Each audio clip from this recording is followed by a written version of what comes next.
మరి రేవంత్ రెడ్డి గారు అవమానించారు అని అంటారు. ఆయన అక్కలు అని గౌరవంగా మాట్లాడారు కానీ నీలాగా రికార్డ్ డ్యాన్స్లు వేసుకోమనో లేకపోతే బ్రేక్ డ్యాన్స్లు వేసుకోమనో మాట్లాడలేదు.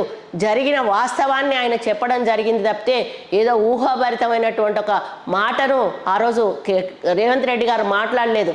ఈరోజు రేవంత్ రెడ్డి గారిని మరి మీరు ఎంత ఇబ్బంది పెట్టారో మీకు తెలుసు. కేసులు పెట్టి ఆయనను లోపలేసి ఆయనను అనగదొక్కి ఆయనను ఆ రాజకీయంగా ఎదగకుండా చూడాలని మీరు ఆ రోజు మహబూబ్ నగర్లో ఓడించినా కూడా మల్కాజిగిరిలో తిరిగి గెలిచొచ్చాడు. మళ్ళీ ఎన్నికల్లో ఆయన మరి మొత్తం స్టేట్ అంతా కూడా తిరిగి కాంగ్రెస్ పార్టీకి ఊతమిచ్చి ఈరోజు కాంగ్రెస్ పార్టీని ఒంటి చేత్తో అధికారంలోకి తీసుకొచ్చారు. రాహుల్ గాంధీ, ప్రియాంక గాంధీ, సోనియా గాంధీ గారి నాయకత్వంలో అనేది నువ్వు మర్చిపోతా ఉన్నావు. నువ్వు మాత్రం మీ అయ్య పేరు చెప్పుకొని ఈరోజు రాజకీయం చేస్తున్నావు కానీ నువ్వు స్వయంగా రాజకీయాల్లో ఎదిగినటువంటి వ్యక్తివి కాదు అనే విషయాన్ని నువ్వు మర్చిపోకు. ఈరోజు రేవంత్ రెడ్డి గారు